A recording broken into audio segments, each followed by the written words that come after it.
What's up, everybody? Welcome to another episode of the LA Soccer Hub Show. My name is Gio Garcia. Today's Tuesday, July 26th. Monday, July 26th. I'm getting ahead of my days here. Last week here of July. Looks like this month went by pretty quick. We're here to talk LA Galaxy every night, as you guys know. Here to join me once again, we got Alex and Johnny. How you fellas doing? I'm doing good, man. I'm awake. I'm pumped up. I'm ready to talk about this disappointing week. Alex, what about you? How you doing, brother? I'm doing pretty good. Obviously, like Johnny, it's been a really disappointing week on the Galaxy perspective, but overall, just myself, it's been a good time here. But very disappointing results on the pitch for the Galaxy. Yeah. Well, before we get into the Galaxy, we got to talk about the Gold Cup. We'll start with Mexico versus Honduras. So I was actually at the game. It was a great atmosphere. Being at the State Farm Stadium now. It was exciting. A lot of fans. I think there was over like 66,000 fans. It was great to see. It's always great to come back and watch the game, and always watch the quarterfinals against Mexico. It was an exciting one. They got the 3-0 win. Jonah dos Santos also had like a volley from outside the 18. Had a blast. I know a lot of Galaxy fans could definitely miss him anytime any Galaxy player does something in the Gold Cup. Alex, how'd you see the Gold Cup? How'd you see Mexico game? Yeah, I was working on the article about the Galaxy game. I was writing it, and then I had the Mexico game. I think your audio's your I don't know if you're still, it's like cracking. Does it sound better now? It's still kind of cracking. It's a little cracking, but we'll see. We'll play with it. Go ahead. If you want, I can hop on about it. Yeah, go ahead, Johnny. While Alex fixes that. First thing I thought, at least watching the Gold Cup game with Mexico and Honduras, was this. Can you guys hear me? Dude, I'm having a lot of trouble here right now. I think that sounds a lot better. Yeah. Here's a lot better. There we go. Yeah.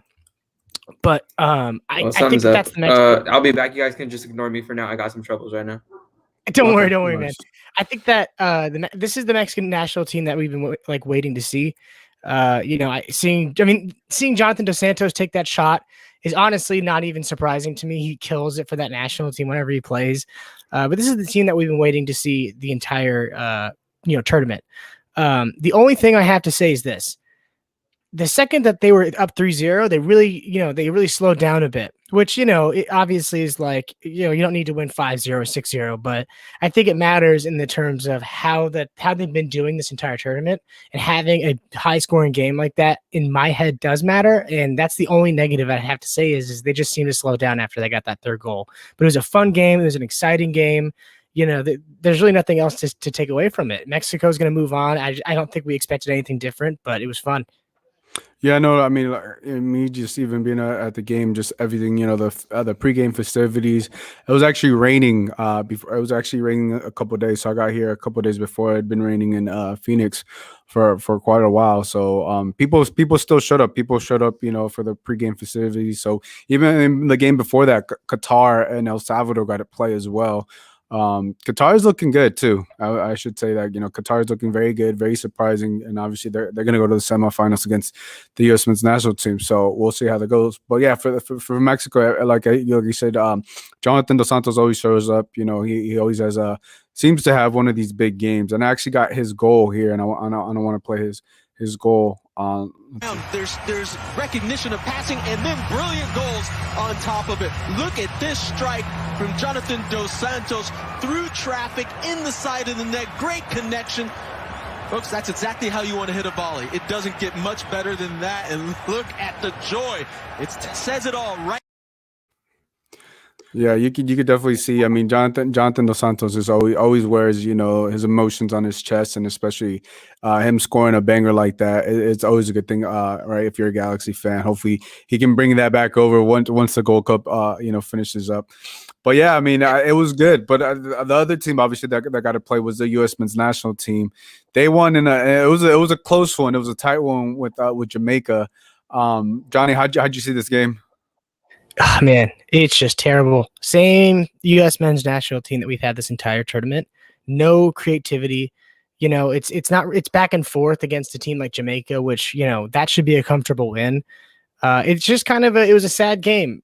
it was a really sad game. And seeing how great Qatar has been this entire tournament, I wouldn't be surprised if we can't keep up with Qatar in this next game. I just don't see the U.S. men's national team winning. And again, keep in mind, this is our third team. The Gold Cup, unfortunately, happens, after all these other European and, the Copa America and the Euros and all of that. So all these big players go back. So this isn't our full squad. We get it. But still, with that being said, we're not playing a good tournament. We're just getting by every single game. And if we do win, I can guarantee you it's not going to be dominance. It's going to be a 1-0 win where we score at the end, just like all the games have been. Or we're going to lose like 3-0. But I don't think that with how we've been doing this entire tournament, I just don't see us doing well against Qatar. Yeah, I mean, Qatar has definitely been the surprise of the tournament, and even the U.S. were struggling against Jamaica, because I was thinking, I was like, hopefully we don't see what happened back in it was like 2015 when the U.S. lost to Jamaica. I think it was like in the semifinals. But yeah. I mean, I think Matthew Hoppe was about to get subbed off, and then he comes in and scores a game-winning goal. So I mean, that was big for the U.S. right before he got subbed. So yeah, we'll see what happens, because I mean that's definitely the game everybody's gonna tune in and watch. Obviously, with the up and down of this game. Alex, do we got you back? Yeah. You guys can hear me good, right? Nice. Yeah. All right. So Sorry about that. No worries. It's all good. So we were just talking about the U.S. men's national team win. Give us your thoughts on that game. Yeah, I watched most of the second half. I didn't watch the first half. I was a bit busy. But you could tell that the U.S., kept trying for the majority of that game. And then, props to Jamaica. They did pretty well, I thought, after watching all the highlights. So props to them. They're a great team. And, obviously it's a good first step for Berhalter and the C team, basically, that's there with them. Those younger guys who are barely getting their caps. Good result against the quality opponent in Jamaica. I don't know how against Qatar. Qatar are really good. I think they could potentially win the whole thing. That's how good they are. They've looked so far in this Gold Cup. But good result, and just something that those young guys needed, especially in the knockout stage. And Matthew Hoppe getting his first goal for the U.S. was pretty cool. Yeah, no, I mean it was good. It was good to see him get that win, but we'll have to see how things shape down with Qatar and U.S. and obviously Mexico moves on the next round on Thursday. I believe both play on Thursday, and there's gonna be Mexico's gonna play in Dallas and the U.S. is gonna play in Austin. I believe those are the two cities. So quickly, people in the chat, Steven Casillas says G's up, and he says rumor has it Gio was wearing a Lucha Libre mask. I was actually the one wearing the Star Wars. So I was actually in the press box. My parents and my brother ended up getting like tickets like pretty much right like on the 50-yard line. So I would come down and hang out with them and stuff. But I mean, it was a cool atmosphere. Seeing the game and being there. But I was not wearing my Lucha Libre mask to this game. But good one, Andy. Well, let's talk about this LA Galaxy team. Obviously, it was a tough one, right? So obviously, I was at the Mexico game. I wasn't able to watch the game live, but I did catch the replay. I did see a couple of the highlights and everything. Well, mostly all the highlights were from pretty much from the FC Dallas side. I didn't expect this. No one expected FC Dallas, out of all teams, to beat the LA Galaxy 4-0. I knew they would kind of struggle, right, because of what we've seen. But for them to get shut out, it was very surprising. And I was talking. There was actually a journalist next to me that covers FC Dallas, and he goes by John Arnold. He was sitting next to me, so I was talking to him. I was like, because we were just going through the score, and watching some of the highlights, and I was like, what do you think? He's like, well, when I don't show up, they end up having a big game and stuff. So I was like, oh, I guess you're the bad luck, right? So, and the Galaxy played obviously 3 games in 7 days in this road trip. They only got 1 point. Which is I think that's the most is the most difficult thing, but also I think I also realized that this team is really missing Chicharito, but they're also really missing another striker. But let's talk about going into this game, Johnny. How were you feeling going into this game, going up against FC Dallas? Honestly, I was nervous because let's be honest here. I brought it up before. we're the only league that has to deal with this, Gold Cup like this, and that gets hurt by this Gold Cup. And you mix that, right? Like not all, like us not having a lot of players, mixed with injuries, mixed with 3 away games. It's like I went into this thinking, okay, like I'll be comfortable with a tie. Hey, we could lose, but I was thinking we'd at least get a tie. But yeah, I mean, honestly, it's like FC Dallas was put in a situation where it's like if we play them 5 times, we'll beat them 4 times. We're the better team every single time. But they knew that this was the game to win. They said that this was our game to win. The Galaxy are tired. The Galaxy have a lot of guys down, a lot of guys in the Gold Cup. They went into that knowing that they would win that game. That was the mentality. The Galaxy went into it tired. They went into it wanting to survive, not wanting to win, which I get. I understand that. I get that those guys are dead tired. They've been traveling nonstop. They've been, cycling the team out, trying to find some air for these players, trying to give these different players energy. And I mean, this is just the nature of MLS and how it works. There's great things about the league, and there's tough things about the league. And the Gold Cup and summer tournaments is one of the tough things about the league. So I'm always optimistic with this stuff. I don't think this is a reflection of the Galaxy fully, but I went into this knowing that we would have trouble. Yeah, and I think we all know it was going to be somewhat of a challenge, but we didn't expect to see what ended up happening. I want to pull up the lineup here so we can go over it. So obviously, if we look at the lineup, obviously Jonathan Bond in goal, no surprise there. Araujo, Stairs, Williams, Jorge Villafana. You had Sasha Kleshman in the midfield. We went with the 4-3-3 formation. Adam Saldana, Ryan Ravelson, Grant Sir, Victor Vasquez as a false number 9, and Kevin Cabral. So I think that was the biggest surprise, right?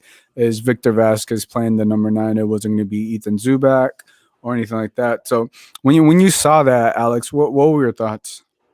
Obviously the whole thing about Victor Vasquez being a false 9 was going to get the most attention, but seeing Saldana as that pivot midfielder, I didn't really like. I've watched Saldana's game, and he's a really good midfielder, but I feel like his marking just isn't really there or on par to really be that pivot midfielder. He's got great composure in the midfield for sure, can pull a pass here, but he's not, going to be that quality pivot midfielder who, if the ball gets turned over and we need him to, put himself in front of the ball or, take the ball away, I don't really have that trust in Saldana yet. With Ravelson, yeah, I think he's the guy. He's shown it when he's played center back, and he showed it in his debut at the Galaxy when he did play as a pivot midfielder. So I trust him a lot there. So I kind of felt defensively we might give up a couple of goals, and unfortunately we gave up quadruple goals. But that's something that I think Vanny probably should know by now. Hey, Saldana in this pivot midfielder role really isn't going to work. His marking isn't too good, and overall defensively can be a liability at times. Ravelson should stay as a pivot midfielder, but I still have hope in Saldana, and I think he's got a good role in the future. And I think he's a really good midfielder, just not as a pivot midfielder, defensive midfielder, whatever you want to call that role. Yeah, no, I think to just chime in there, I think Vanny knows that. I think it's just the Ryan has been given that offensive spark, so he wanted to put. That's why he was able to not have him there as a pivot midfielder. But to your point, Saldana at times, and even in this game, he really did struggle there. And I know a lot of people weren't happy with Saldana's performance from what I was gathering from Twitter.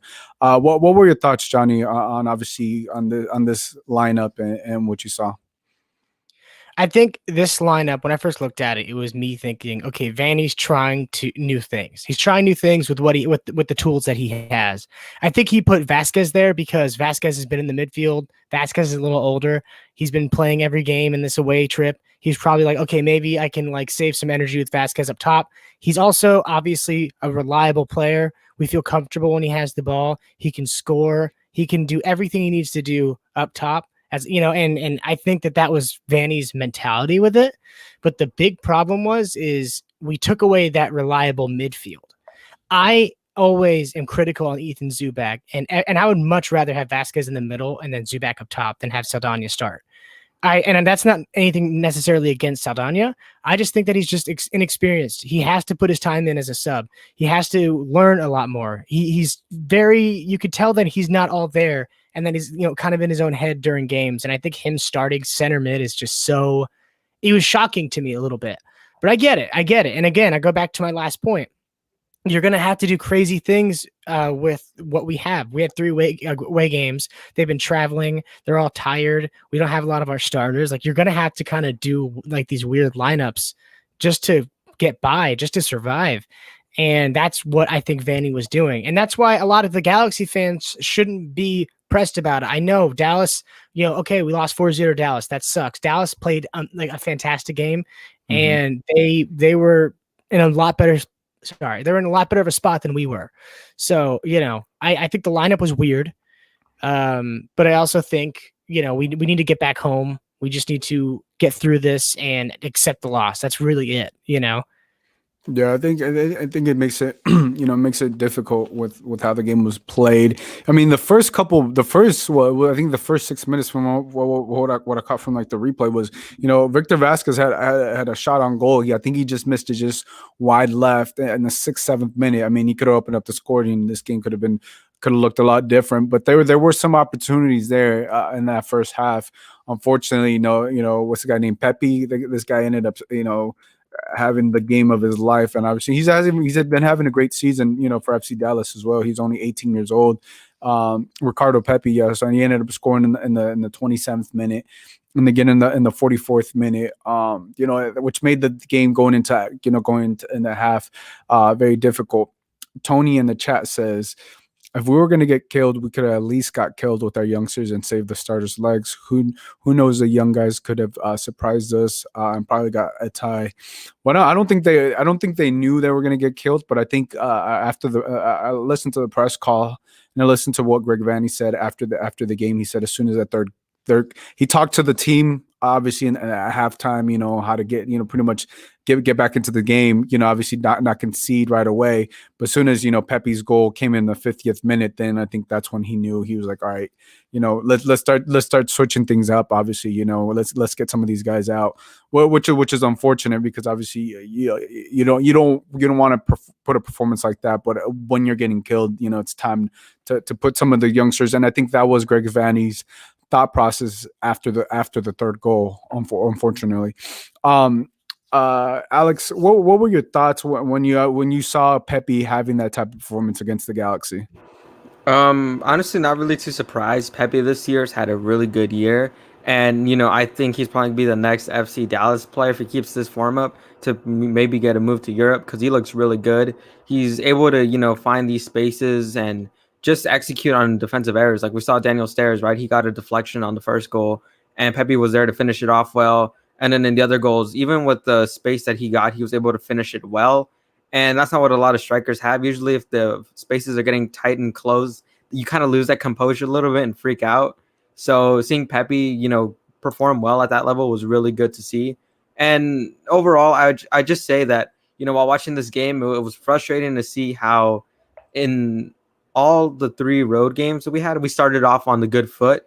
You mentioned earlier the Victor Vasquez shot, that was close to going in, and the Galaxy had a couple of corners that I thought they could have capitalized with, Derek Williams up there, Revelston, who's obviously is having a great season when it comes to set pieces and scoring on those. So I thought maybe we could have capitalized on those opportunities, but it's been a trend to start off pretty well and pretty optimistically, and then it kind of crumbles a little bit, at around the 30th minute round, and then, we end up losing the game or tying the game, etc., whatever it is.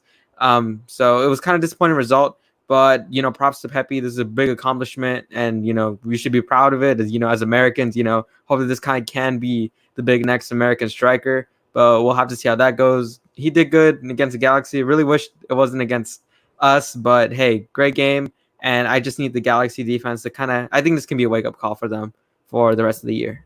Yeah, no, definitely. Johnny, same question to you. Obviously, what were your thoughts, obviously, when you see an 18-year-old just, has a game of his life, get to a hat trick, which we all didn't expect. Sometimes you make the highlight, sometimes you are the highlight. That's the best way to put it. He's awesome. He's a really great youngster. I'm bummed as a Galaxy fan, but I'm stoked as a US fan. And really, I hope that he keeps kicking ass. I hope that he keeps moving forward as a player. But yeah, it's a bummer with how it happened and the circumstances in which it happened. But there's, you you can't take any credit away from him. Even, with the worst team in the league, that's impressive. Even with, another league, that's impressive. So it's really cool to see that with a youngster. Obviously bummed that it's the Galaxy that had to deal with it, but it is what it is. Yeah, so it's unfortunate. Well, obviously this is not, like I said, this is not the result no one wanted, but there's also there's a clear thing now that obviously the Galaxy are struggling to score, right? And obviously, Chicharito is obviously without Chicharito, Ravelson, Ryan, he's scored a couple of headers, but I mean, that's not the guy. That's just the cherry on top whenever he scores. Johnny, are you concerned about this team not being able to score without Chicharito? I'm not. And the reason why is because, these circumstances are rare. Right now, like I said before, we're facing a special moment. We're facing 3 road games. And let's be honest here. Let's really look at this. What other teams, a lot of other teams are struggling with this. Seattle is struggling with this. But what other teams had 3 straight away games with a small squad and had to kind of figure it out? I can't think of any other MLS team, and I'm actually genuinely asking. If there's another team, please tell me. But the LA Galaxy, we had a really bummer of a situation. If those guys were all fresh, I guarantee you we would have had an easy game against Dallas easily. And I'm honestly not too bummed about it. I mean, we're looking at that new striker. We understand that there's a problem. We understand that Cabral needs some mental work. It's just, like I said, this is a rebuilding season. I'm really happy that we're seeing these issues right now, because usually in these rebuilding seasons, we ignore these problems, but it seems like Vanny understands the issue. It seems like the Galaxy understand the issue, and obviously it's a bummer now, but hey, they know it's there. Let's see what they can do about it. So I'm honestly not too worried about it. Cool. You bring up a great point. What about you, Alex? Are you concerned about this team not being able to score without Chicharito? I think Johnny said it best. Under the circumstances that we are in right now, 3 games in 7 days, having to play in elevation in Utah and then coming to play in the heat in Dallas, that's going to wear on the players. And especially since most of these players played all 3 games, or, a majority of them were in the starting 11. I really think that it was something that I'm not really going to say, hey, we're doing really bad and we can't score without Chicharito. I think the circumstances really kind of were not in favor of the Galaxy and just really made it a struggle throughout the whole road trip. Yeah. Well, yeah. No, I think 3 games in 7 days. Obviously, it's never easy for any team, and obviously, when you're missing your star striker, and you're obviously missing all these guys to the Gold Cup as well. But they would. I mean, they are going to get a couple players back. Some obviously are People Gonzalez, who's playing for Costa Rica. They're going to go Neil Fisher, obviously, but these guys weren't starters. People Gonzalez obviously wasn't playing for them, and Neil Fisher, good option off the bench when he did get the opportunity. Let's talk about. I want to talk about the rumored striker that the LA Galaxy are being rumored. I'm gonna pull your post up, Alex.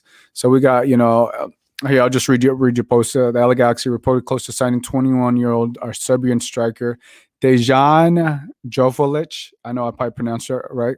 From Trach Frankfurt for a little bit over $4 million. Let's talk about this, Johnny. What are your thoughts on the Serbian player? Being able to assist the LA Galaxy with these goals. Here's the thing: I'm not going to get excited yet till it happens, okay? But I'm going to go back to what I said before. Vanny knows the issue. The Galaxy know the issue. We got to make a signing. So I think it fits perfectly. We have somebody else to depend on besides Chicha. It's going to take pressure off of Cabral. I am extremely excited about it, and I really hope that this trade lands through, because obviously, even on the Galaxy's best days, we can't put too much pressure on Chicha. And the same thing happened, when we had Zlatan. It's like, okay, well, when Zlatan's not there, who's going to score? We've always had this issue. And again, I'm so happy to see the Galaxy actually being real about the problems that we are facing. So I'm happy. I'm not surprised, because I trust Greg Vanny, and I hope this falls through. Yeah, no, I think to me this is a very interesting signing. Obviously, 21-year-old, so Vanny definitely likes the younger players. They're definitely going young. It's not obviously a mature signing. Some player that's 28 or 29. Mature in this year. So, I think it's a very interesting signing. I know I know obviously Kevin Cabral, it's not looking good in the short term, but I think over long term, I think he will pan out. He's still, like Vanny talked about after the game, that he's still getting adjusted. That he wants him to get adjusted a lot quicker to the physicality of the game and all those different things. But I think that with that, it's going to take time. Obviously, him not being able to score as consistently as Galaxy fans want him to, that's room for concern here in the short term. But I think, like, again, one is long term. Kevin Cabral will pan out for the LA Galaxy. Alex, give me your thoughts on the Serbian striker Dejan. Yeah, Dejan looks interesting. You can see one of my comments there. I was like, it's a depth signing, mostly because I don't know if Vanny's going to want to play with two strikers up front, because that's like someone else in the comments pointed me out. Like, yeah, that's a pretty big price tag for a depth signing. And like, I agreed, but my thing was like, hey, is Vanny going to stick with one striker or two? Because the times we play with two striker, it's been all right, but a little inconsistent at times because Ethan Zubak's play just really hasn't sold anybody. And like you mentioned, right, a young signing, mostly because Vanny just wants to capitalize on these players' upsides, Same reason why we brought Kevin Cabral, in France, was a good dribbler, looked like he could get dangerous if he was given that. And that's kind of the reason why the Galaxy bought him. They wanted to see, hey, can we capitalize on this guy's upside? And that's what they're trying to do here with Dejan, scoring 20 goals on loan is pretty impressive, in any league. Scoring 20 goals is pretty impressive. Mm-hmm. So if he comes to MLS, I think he'll definitely be a great number 2 striker next to Chicharito. I haven't really watched much of his play or studied much of his play, so I'm not really going to say, hey, he's perfect for our team or he's what we need. But if there comes a chance where we play a team like Seattle in the playoffs, right, who have basically locked down Chicharito and the games that we played against him, made him basically invisible and made sure his impact on the match was really not there. So if we added a second striker, then I think that stretches out that back three of Seattle and can really give them some real problems. Because if we're being honest, this team is a playoff team, and I'm pretty sure we're going to make it to the playoffs. When it comes to those teams like, Seattle, Sporting Kansas City, those guys, Dejan's going to have to play next to Chicharito to break down those defenses, because Chicharito's a good striker, but him by himself, I don't think he'll get it done. We need another striker, a quality striker, because Zubak and Augie Williams really haven't shown to be that kind of guy yet. Yeah, no, I think you hit the nail on the head. Is adding this depth signing. So it is going to be interesting how Greg Vanny decides to play this, right? Because I think to your point, 20 goals in any competition is something not to look over, right? Obviously, but obviously the MLS is a lot more physical. But we just want to be able to Dejan be able to replicate that here coming to MLS, right? Because he could be like Ryan and score right off the bat, score 3 goals in his first 3 games, or it could be a much slower process. So unfortunately, if you're a goal scorer, you're a goal scorer, but it will take some time for him to adjust to the league. So I'm just curious to see how long it will take Dejan to adjust to the league. And to your point, is Greg Vanny going to go 2 strikers, right? I think he's going to have to try it, right? Even if he's a depth piece, I think Greg Vanny, for him to try whether it's a 4-2-2 or whatever type of formation goes up there, but to try these guys out and see how they play alongside each other. Because I know at times with Ethan Zubak, it has looked good and had looked positive at times. But other times it looked like Ethan Zubak was really struggling there as well. Obviously, Augie Williams, doesn't necessarily, they don't look like to be the guys just yet. But obviously, you want someone that's been proven goal scorer. It's coming from a different league, and be able to give those teams like the Seattles, right, the LAFCs, be able to give them a different look. I want to look at a different. I want to look at the standings for the LA Galaxy, because I believe they're still they're still in 3rd place. Let me pull this up right here. So even though, let me pull this down here. Even though they didn't get a result, they're still in 3rd place with 25 points. Though Colorado is right behind the LA Galaxy with 24, LAFC in 5th with 22 points. So even though it's been up and down, the Galaxy, for somehow, some way, they've been consistent in that 3rd place. So it's not bad overall, right? Johnny, what are your thoughts? I'm cool with it. I'm honestly fine with it. Like, this span of games is something that Galaxy fans have been dreading since the schedule came out. We knew that this was going to be tough. And that's why I'm not surprised. I'm not sweating it. I wasn't sweating it last week. I'm still not sweating it this week after losing 4-0 to the worst team, in the league right now. I'm not sweating it. Even though, the standings are really tight and then they can change within a week. Like we can be honestly like, in 5th or 6th place by the end of next week if it doesn't go right for us. But honestly, I'm not worried. I'm going to go back to what I've said every single week. We haven't been at 100% this entire season. We haven't been a full team this entire season. If we add another striker, I think that takes pressure off of Cabral. I think our entire team is being, slowly rebuilt. We're slowly understanding things. And once we're at 100% with all of our players, with Leggett back, with Dos Santos back, with Alvarez back, like I'm just not worried. I'm not really worried about it. Yeah, Alex, what are your thoughts? Obviously, the team hasn't moved from the standings, I think, which is one of the best things that could happen in these stretch of games. And this is essentially the final week of the Gold Cup because the semis are going to be on Thursday, whether the U.S. moves on or whether Mexico moves on, right? And then the finals on this Sunday. So by Tuesday of next week, Galaxy should be having all their players back by next Tuesday, I'm assuming. But obviously they sit in 3rd place currently. That could change. We know they got a game coming up this Friday. But what are your overall thoughts on them being able to still sit in 3rd place even after the struggles on the road? Yeah, I'm gonna go back to something that Johnny mentioned earlier. Like, name me a team that's had a good 3-game stretch over this past week, right? All of MLS has really struggled with this, particularly because of the Gold Cup, and they can't really stop play since since majority of their players of MLS are in the Gold Cup. They still have to be going with depleted rosters and just team players and teams with tired legs. So fortunately, the Galaxy are still in 3rd. The whole MLS is struggling. It's not just the LA Galaxy thing right now. That fatigue is kind of getting up there.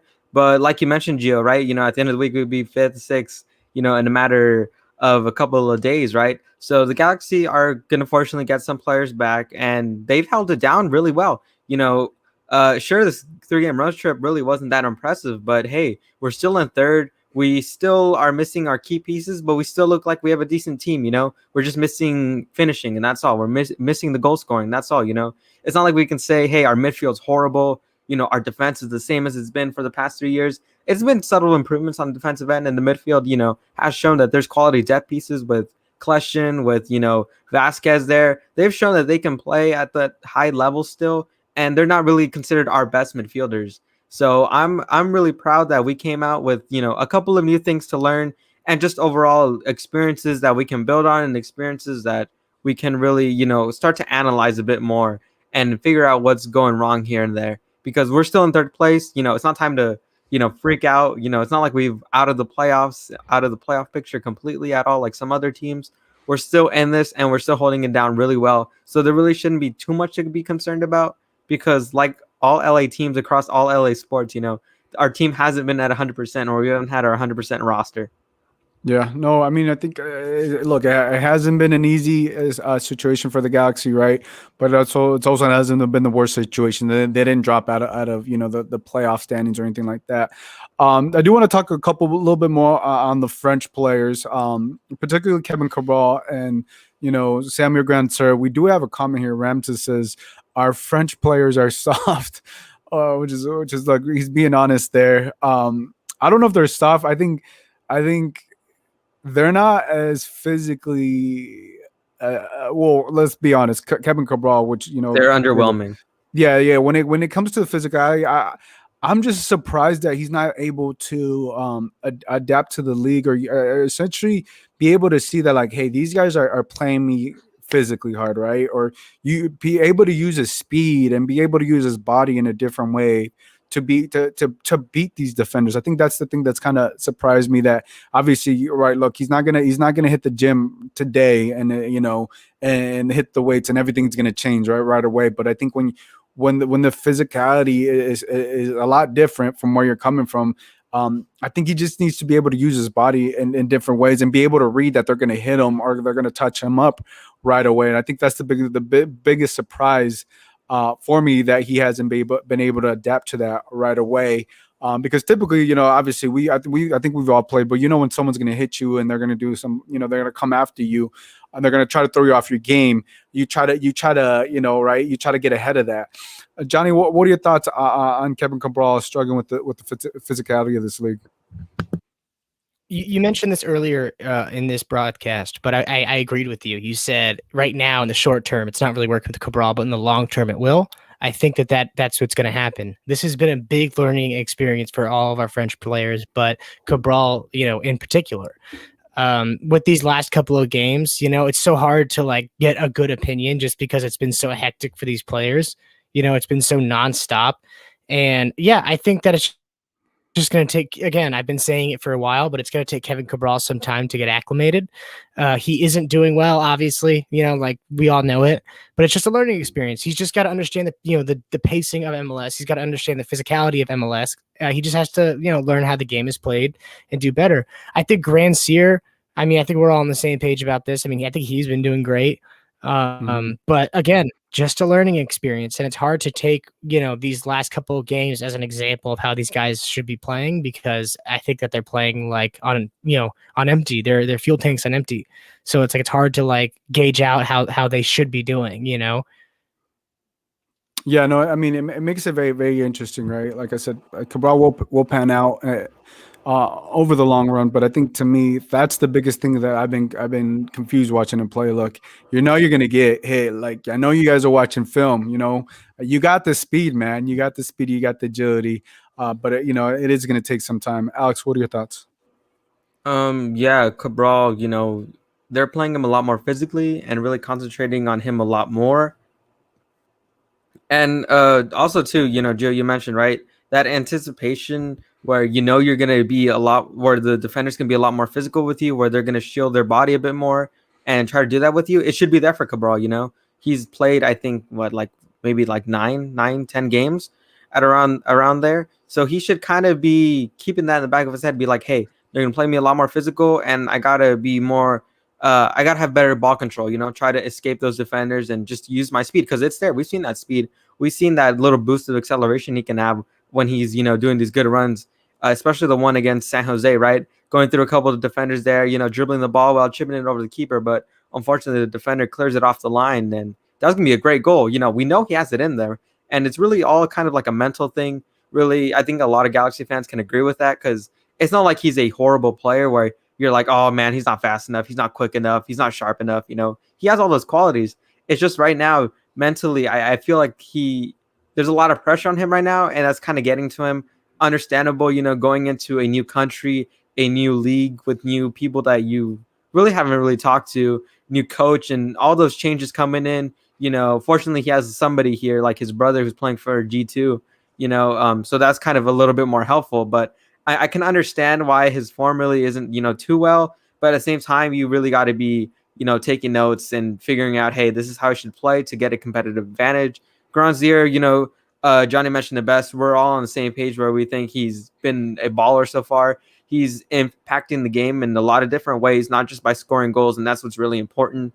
He's tracking back a lot to defend, and that's really helpful, especially if our wingbacks kind of push a little too forward and we're kind of caught on the break. So having Granzier be able to play both sides of the ball really well is really good to see. Sega Koulibaly, really small sample size, so we really shouldn't be judging him until he comes back, maybe like 3 or 4 games after injury, because, when you come back from injury, you're not really going to be the same player for a couple of games. And then, Ravelson, he's been great so far, scoring goals and just looking like a beast in the midfield. So I wouldn't say our Frenchies are soft or, they're weak. It's just right now they're still getting adjusted and just underperforming for now. I still think that all 4 of those players have really high upsides once they, figure out MLS a lot more. Yeah, I think the only player that I would say comfortably right now is struggling is Kevin Cabral. Sega Koulibaly looked good when we saw him play when he was healthy. Ryan, obviously, I think we're seeing him, get him being able to score. It's the cherry on top. Obviously, Greg Van, he's moving him around because of the limited roster that he has. Grand Sur has looked a lot better since the start of the season, right? We've been able to see him even this past game. He was getting some shots outside the 18. Obviously, somewhere close to the goal, somewhere somewhere threatening. But that's what you want to see out of your wing player: be able to take the risk, be able to take some shots, and be able to take that risk, on those goalkeepers. But yeah, I think everything is going to take its time. But like I said earlier, the positive thing is that the Galaxy are in third, are still currently in third place. If that changes, that changes. But I don't think that the Galaxy are going to completely change drastically. And the Gold Cup's going to end. The Gold Cup is going to end this Sunday, right? Whether we assume it's both Mexico and US go to the final, which obviously there's Galaxy players on both sides. But by next Tuesday, you're gonna hopefully have a fully healthy. I mean, you're gonna have your full roster back. I don't know about health wise. That's still yet to be seen.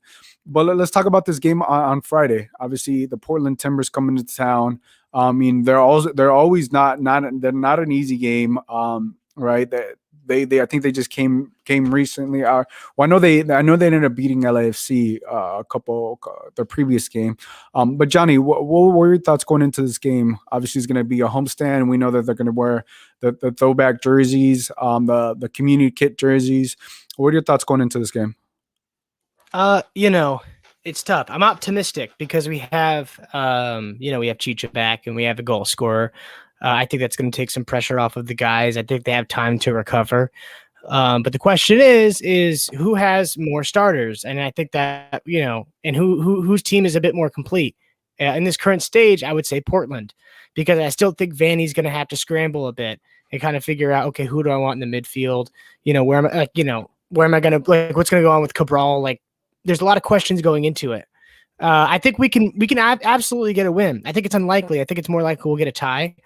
But having Chicha there is going to help out. I mean, having Chicha up top, Cabral on the left, Granciera on the right, Vasquez in the midfield, with Revolucion. We have the tools. We could do it. We have Kleshter in the midfield as well. We can do it. Just for God's sake, don't start Daniel Sturz. Please don't start Daniel Sturz. Fanny, if you're watching this, I don't know what I got to do. I'll give you money. Just don't start Sturz, and we'll figure that out. I just don't want him on the field, man. But we can do it. We have the tools. Who would you start though if Sega Koulibaly is not available?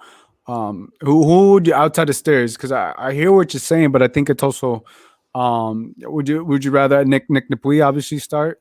Gio, I love that question, buddy, because you know the answer. Depew, Williams, those two dudes, man, they're great. I mean, obviously, Depew was doing fantastic, and this week it was a little bit rough. But he knows how to play. And honestly, if I'm going to develop play between two center backs while Sega's hurt, I'd do it between Williams and Depew because he's earned that spot. Depew has earned that. And I think that, let's be honest, our defensive struggles started in 2015 and Sturz came in 2015 and he's just been a weight on our backs, man. And I am just so over it. I'm over Sturz. Sorry. But that's just the reality of it. Have him as a sub. He's a lot better as a sub. I'll give him that. But as a starter, it's dude, we've been here. We've done this before. It's just not working. So that's my thing is if we want this to work, Villafania on the left, Depew and Williams in center backs, and then obviously on the right, we're going to have Araujo. So it's we have the tools. We could do this. It's obviously we could win this game. We just have to have the correct lineup. If we put Sturz in, we're not winning. I'm just going to tell you that right now. We are losing that game. Oh my gosh. He said, I mean, that's pretty bold. Look, what I will say, I don't think Daniel Sturz has been the cause for the Galaxy since 2015 struggles. I think there's been a lot more to it. I'm a little petty. But Sturz has been there for the ride. Let's put it that way. Yeah, exactly. Alex, what are your thoughts? Give us your thoughts. Did Stairs do something to your family or what, dude? Hey, he was on your fantasy, right? I think he was on his fantasy team and let him know. No, but I mean, Johnny's got a point. To be honest, I don't see the fascination that some of the Galaxy managers have had with Daniel Stairs. I think he's a quality backup, but as a starter in MLS, I just don't think he's really proven that yet. He's had 5 years, 6 years really to prove, hey, I can be that number one center back for you guys. And I don't really think he's proven that. Even though he's had partners come in and out of the Galaxy, I still think, Stairs he's not starter quality anymore. He was maybe a couple of years ago, but anymore, I don't think he's starter quality anymore. Nick DePuy has really earned that spot since match day 1 against Miami. I thought he was spectacular that day. And for the couple of games that they went on to play before, Derek Williams came in and Sega Coulibaly came in, I thought he was spectacular and he's earned that spot. And I really think he's a lot better of a center back right now than Daniel Steres is. And he's just better overall with his feet. And Joe, since we're talking about the game this Friday, I really think that Portland, after losing to Minnesota United, I think they're still trying to figure out their season as well. Obviously, didn't get off to that good of a start, mostly because they had a couple of players injured, and then also having to do CONCACAF Champions League, which really kind of derailed their start to the year. Fortunately, they've gotten healthier. They're getting players like Sebastian Blanco back. Most of their players who were on the Gold Cup, they're back now. So their roster is really, really good right now. The only notable player they're missing is probably Eric Williamson, who's playing with the U.S. men's national team right now, and that's really about it. So they're definitely have been gelling a lot together with that main team, and definitely have been playing a lot better than the Galaxy recently. I've been watching a couple of their games. I think they're going to be really dangerous. Diego Valeri, probably one of the greatest MLS players of all time, is going to obviously perform there. He always does. It's just going to be if their strikers are going to do well, whether it be Jeremy Ebobisse or Felipe Mora. That's really been the main question with the Timbers over the last couple of years. Do they really have that reliable striker that can play in front of Diego Valeri? And I don't really think they've answered that question yet. But I think coming home is really going to be helpful for the Galaxy, and obviously resting, a couple of days is definitely going to put a lot less stress on them. And obviously coming back home with the fans are always a help for this team no matter what. So I think that this can be a really competitive match, and I can kind of see the Galaxy coming away with a 2-1 victory here.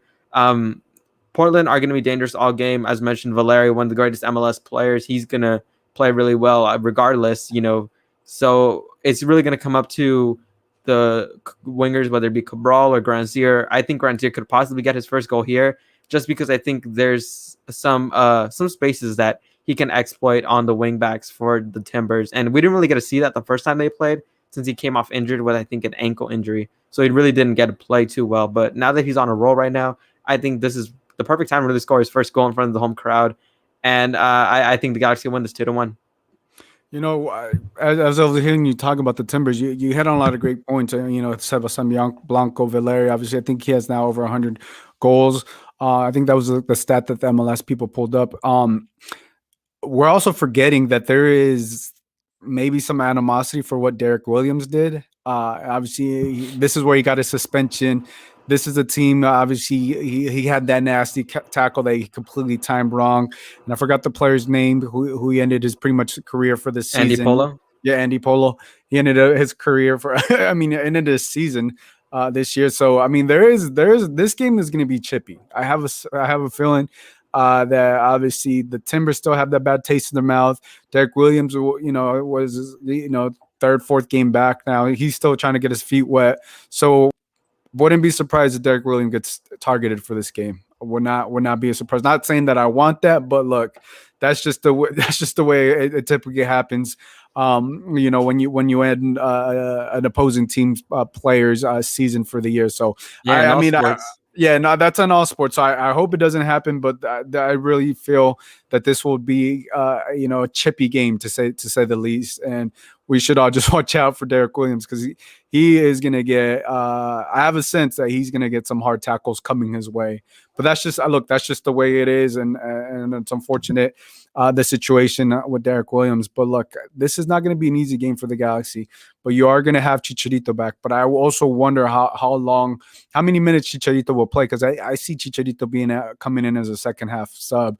I don't see Chicharito starting because Greg Vanney had mentioned that he now needs to get into game shape. That's the thing that Chicharito is missing now, is him getting back into game shape. So his first game back, you don't want to play him 90 minutes, right? So I'm assuming maybe he comes in at the 60th minute, 65th minute, maybe the 7th minute, give him 20 minutes. I don't know.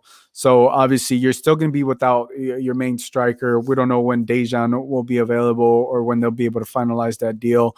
And we know the visa issues that the Galaxy has had with the French players. So it may take some time for that. But yeah, it's going to be another tough game for the other Galaxy, because right now I think I just had pulled it up here.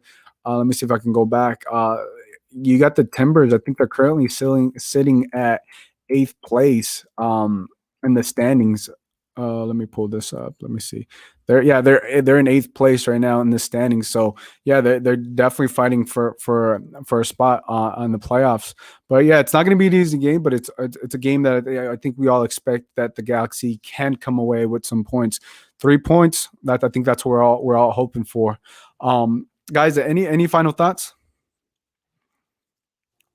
Don't start stirs.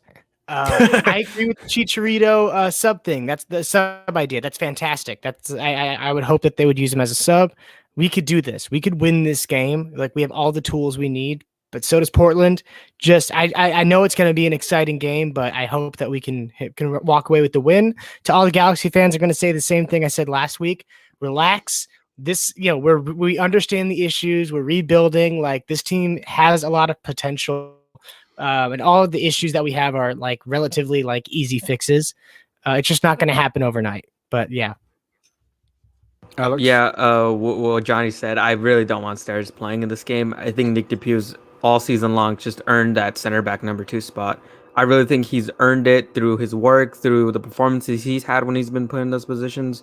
I think he definitely deserves that. Also, too, Gio, like you mentioned, yeah, I think this game might be a little chippy. We might see, a couple of players arguing here and there.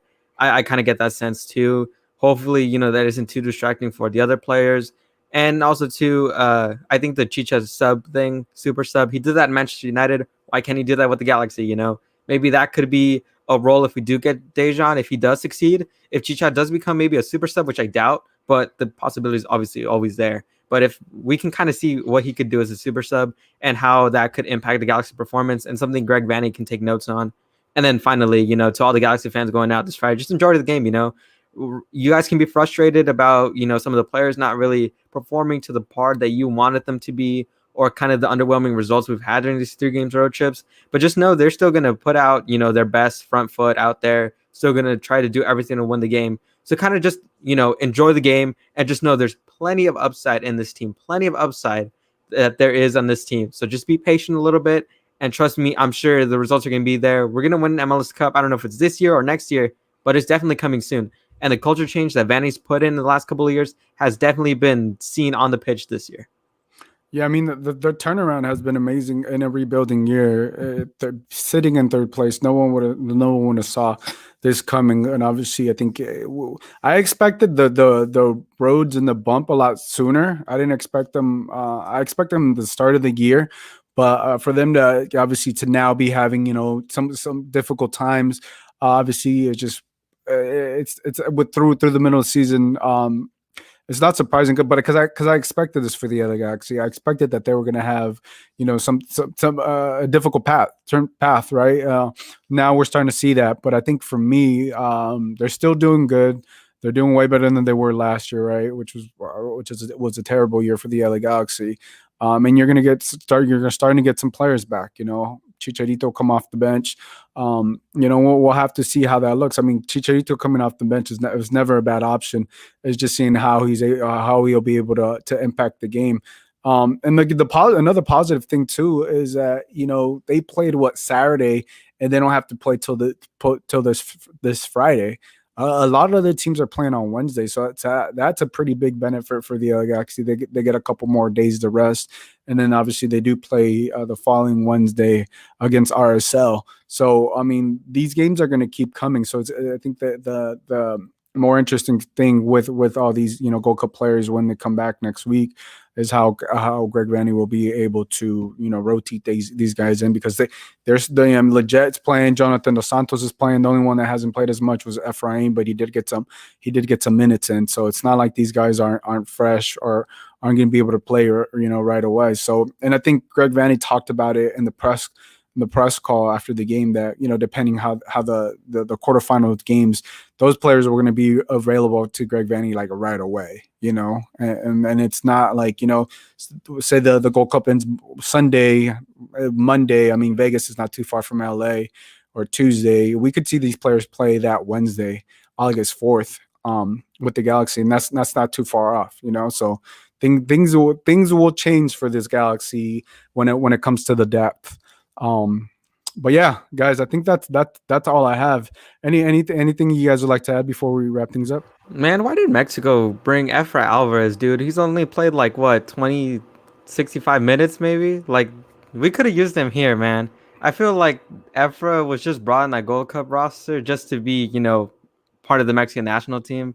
Another Jonathan Gonzalez type of, incident. Cause like, yeah, I understand, representing a country is like a good thing. And hey, if I had the opportunity to do it, I definitely do it for sure, without a doubt. But like, man, it's frustrating right now with the struggles teams had creating a couple of chances. I think Efra really could have broken out during this stretch. I really believe so. So, it really sucks that, he's not here, but I'm proud that, he's representing Mexico. But I just think he would have been a really, really useful over these last 3 games. No, I mean I agree with you. It's unfortunate because as soon as Chucky went out, he was a sub to come in. But I think watching the Mexican national team, I think Tata's ended up going with a couple other pieces. He's not necessarily getting what he wants out of Efrain right now, and we may not see Efrain again come on the pitch because Tata has seemed to go a different direction. But you look, the positive thing is the final week. Is the final week, and he may just miss just this Friday game, and he could be back next Wednesday. Johnny, final thoughts? Everything is behind us. On to the next game. There we go. I mean, like, short and simple. That's the way I like it. Yeah. So, guys, tune in this Friday. Interesting game. Interesting date. It's a Friday. It's not a Saturday. But yeah, I mean, that's gonna help out the Galaxy get those extra days under their belt. So for Johnny and for Alex, this is Gio. We'll catch you guys next time. Bye, everybody.